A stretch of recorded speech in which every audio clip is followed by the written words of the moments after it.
Welcome to Lagniappe, a program about events, issues, and people. I'm Corey Crow, and I'm joined today by Jennifer Hainline and Jamia Hart. Jennifer Hainline's the regional manager for the Louisiana Campaign for Tobacco-Free Living, and Jamia Hart, regional coordinator for Southern University's Communities of Color. Welcome. Thank you both for being with us today on Lagniappe. We're excited to be here. Well, it's good to see both of you today. Jennifer, let me start a little bit about your organization, the Louisiana Campaign for Tobacco-Free Living. What is it exactly that you do? Well, we are very committed to seeing Louisiana without tobacco use. We know that using tobacco is the number one most preventable cause of death for people in Louisiana.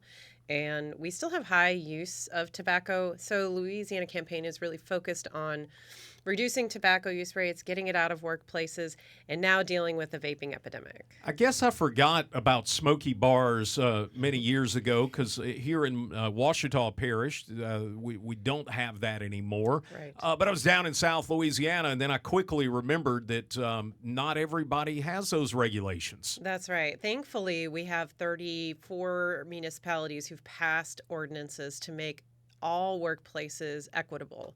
You know, just because you work in a casino or a bar doesn't mean that you should be subjected to toxic air. And that's what smoking is indoors. So we just want people to step outside. Jamia Hart's with us, the regional coordinator for Southern University's Communities of Color. Tell me about your organization. Hi, we pretty much just do the same thing as well. We go around. I work in this region, Region 8, and what we do is we try our best to help people stop smoking. We offer free cessation help to the people in the community and get as much information out about how harmful tobacco is to your body in the community as well. I think we know a lot about the dangers of smoking because that's been researched for a long time.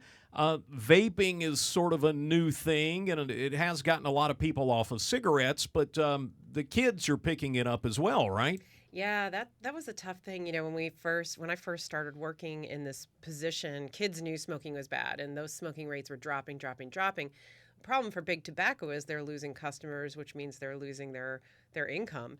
And when Juul came around and other vaping products that were more fashionable, and the misinformation got out about them that they were safe and it was just water vapor, kids started picking them up, and our use rates are so high now. It's like 1 in 3 kids by the age of 13 have tried e-cigarettes, and 1 in 4 high school students currently use vapes, not cigarettes. It's vapes for both of those statistics. So the use rates are high. Jamia, talk to me about communities of color. What is the prevalence that you're seeing with folks that you interact with? Well, most of the people that I interact with are minority people, people of African American descent and of other minorities as well. And the numbers are really high. They are really high. They're picking them up in our communities. They are targeting the African American communities first. They actually start targeting our communities at the age of 5 years old, trying to get them out. I've seen many jokes and satire that goes around where there have kids who are smoking the vapes and all those types of things. But they do come in our community at high rates and high numbers. Jennifer, I thought we did away with all the fruity flavors and all of that. Tell me what's the latest on fruity flavors and hooking the kids? Yeah, so there's a nuance in the way the FDA has regulated the flavors. And so if it's a refillable pod like the Juul, you can't have certain child-friendly flavors, pardon me. But if it's disposable, then all bets are off. You can have cotton candy, you can have the grape flavor, you can have any flavor under the sun that you want. And again, it's making it more palatable. The way that these vapes work is it doesn't hurt your throat like the nasty old cigarettes. It doesn't smell nasty like the other cigarettes. So people think, oh, it can't be bad for me. It's better than cigarettes, people say. It's different. It's not better. We don't. I guess we don't really know yet, do we? The research is still relatively young. It's a young product. Exactly. Yeah. So the research we have is all short-term studies, of course. Those are not. They're not promising. I mean, we're still seeing it varies, and it varies even like if you go into a vape shop and you buy strawberry flavor, and you go back 2 months later and buy the same strawberry flavor, you're getting different chemicals in each because there's no way to regulate what's actually going in there. And the FDA is starting to clamp down on that and require that all flavors be tested. But we're finding things like benzene. You're still finding high levels of nicotine. It's actually higher nicotine than what you get from a traditional cigarette.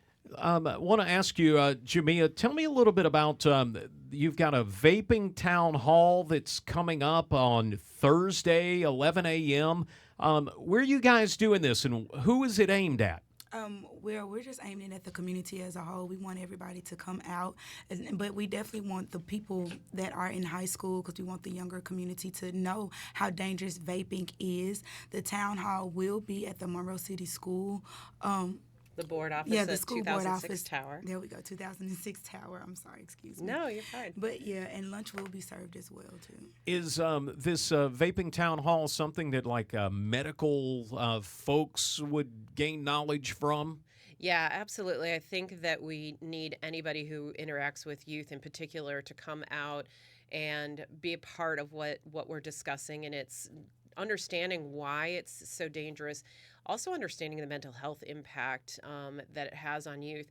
Youth are typically picking up the vapes because they're having difficulty with anxiety and depression, but the vaping is actually exacerbating those conditions. So we're going to be talking about that data, the research we've got on that, and what more our mental health and medical health and all people who interact with youth, what more we could be doing to help stop this epidemic.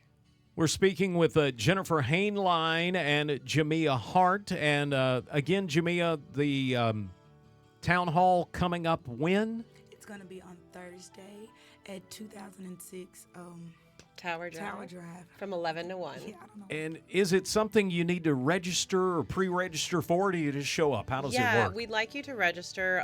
Go ahead and email me, jhainline@lphi.org.